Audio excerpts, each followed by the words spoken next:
Assalamualaikum warahmatullahi wabarakatuh. Perkenalkan, kami dari kelompok 4 akan membawa materi yang berjudul Dasar-dasar Public Speaking dan Pidato di Depan Umum. Dengan beranggotakan, yaitu yang pertama Kamila Yasmin Putri Arifin, dengan NIM belakang 083, saya Ilmiah Malakun Nurjaya dengan NIM 084, Eka Jayanti dengan NIM akhir 088, dan Elvira Amudaria dengan NIM 115. Pengertian public speaking. Public speaking adalah komunikasi lisan dalam bentuk pidato, ceramah, presentasi, dan bentuk public speaking lainnya. Berbicara di depan umum juga didefinisikan sebagai percakapan publik, yang berarti berbicara di depan banyak orang. Berbicara di depan umum atau public speaking disebut juga dengan pidato atau orasi. Public speaking juga dapat didefinisikan sebagai proses berbicara di depan sekelompok orang dengan tujuan menginformasikan, mempengaruhi, membujuk, dan atau menghibur publik. Banyak orang menyebut berbicara di depan umum sebagai presentasi, seperti semua bentuk komunikasi lainnya. Berbicara di depan umum memiliki beberapa elemen dasar yang sejajar dengan model komunikasi yang dikemukakan oleh Laswell. Pesan, isi yang disajikan, presentasi, komunikator, pendengar atau audiens, media, dan efek dampak presentasi pada penonton. Tujuan berbicara di depan umum sangat beragam, mulai dari menyampaikan informasi, memotivasi orang, atau sekedar bercerita. Apapun tujuannya, pembicara yang baik dapat mempengaruhi pikiran dan perasaan audiens. Saat ini, berbicara di depan umum diperlukan dalam banyak konteks yang berbeda, termasuk dalam kepemimpinan, sebagai motivasi dalam konteks keagamaan, dalam pendidikan, dalam bisnis, dalam layanan pelanggan, dalam komunikasi massa seperti berbicara di televisi atau kepada pendengar radio.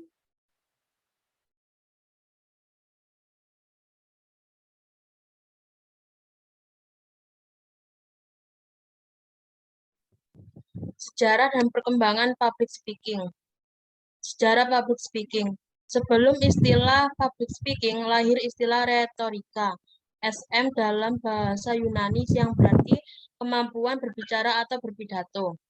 Dalam perkembangan retorika, terdapat 3 bentuk, yaitu demi pencarian kebenaran atau Sokrates disebut sebagai bapak retorika, hanya untuk kekuasaan atau kewenangan atau menurut filsafat falasi, sebagai sarana persuasi yang banyak digunakan.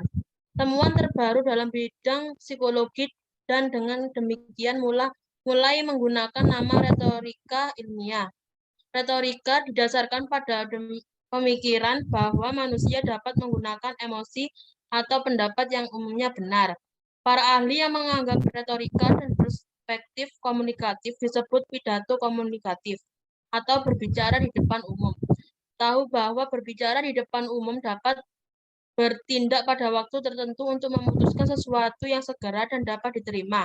Setiap kesempatan digunakan secara bertahap, bahkan sepanjang hidup, untuk meningkatkan kemampuan berbicara di depan umum.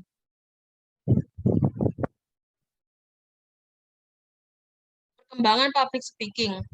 Kemampuan dan keterampilan berbicara di depan umum dan membujuk audiens untuk melakukan sesuatu melalui seni berbicara sangat diperlukan dalam pelatihan seorang intelektual menurut Johnston 1995. Retorika sebagai salah satu cabang ilmu sangat erat kaitannya dengan penggunaan simbol dan dalam interaksi manusia. Dalam sistem retorika, Aristoteles, aspek terpenting dari teori dan pembenaran retorika adalah 3 jenis pendekatan untuk membujuk audiens, yaitu simbolik, patologis, dan karakteristik. Logo adalah strategi untuk meyakinkan audiens dengan menggunakan wacana yang menekankan pada pengetahuan dan rasionalitas, atau wacana yang masuk akal. Sedangkan logo adalah pendekatan yang mengutamakan emosi atau sentuhan keyakinan. Tokoh-tokoh retorika mutakhir. 1. James Winans dalam bukunya Public Speaking 1917 menggunakan psikologi Williams, James, dan E.B. Steiner. Konsisten dengan teori James bahwa tindakan ditentukan oleh perhatian. Winans mendefinisikan persepsi sebagai proses menumbuhkan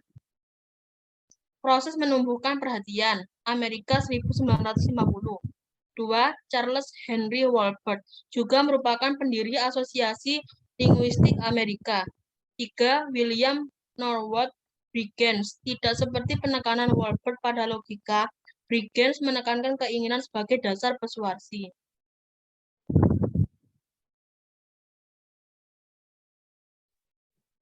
Dasar dan teknik public speaking. Inti dari teknik berbicara di depan umum adalah bagaimana kita dapat menyampaikan pesan yang terkandung dalam materi yang dibawa. Oleh karena itu, sampaikan dengan bahasa yang lembut, intonasi, dan pengucapan setiap kata dengan jelas. Berbicara tidak terlalu cepat dan tidak terlalu lambat. Public speaking merupakan keterampilan yang harus dimiliki siswa karena dengan kemampuan tersebut, siswa akan dengan mudah mengikuti tugas-tugas yang berhubungan dengan presentasi kelas.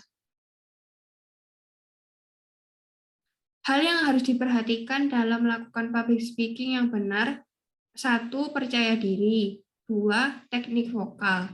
Teknik vokal terdiri dari volume, pacing atau speed, artikulasi, dan intonasi.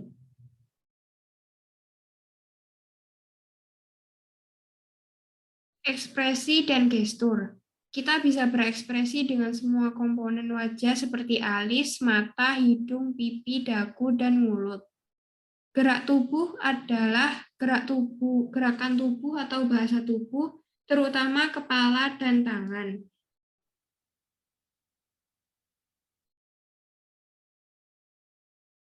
Komunikatif. Teknik terakhir adalah komunikasi.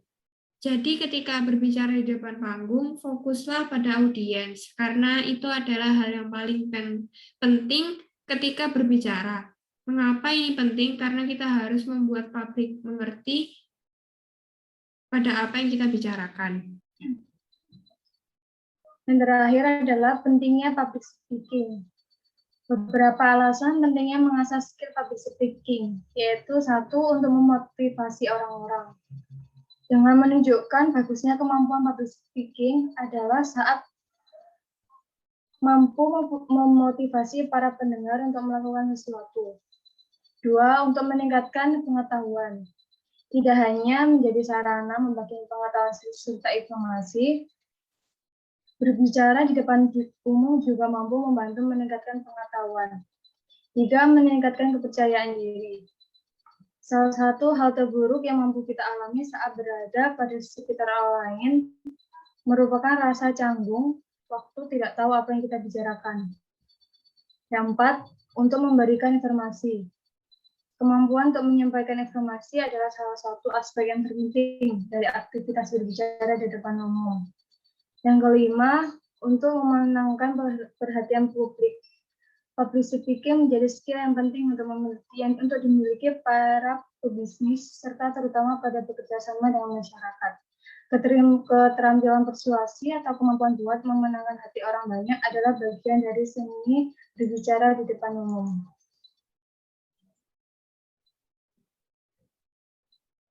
Yang terakhir, manfaat menguasai public speaking, yaitu 1. Meningkatkan kepercayaan diri.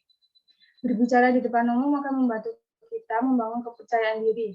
Ini sangat membantu untuk pengembangan karir kita selanjutnya. Yang kedua, menyampaikan ide atau pendapat dengan lancar.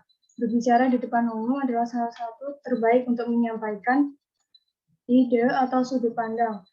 Sering merasa ragu atau bahkan tidak yakin tentang sesuatu, terutama saat rapat, ini adalah satu hal yang harus dihindari jika ingin menaiki tangga karir yang baik.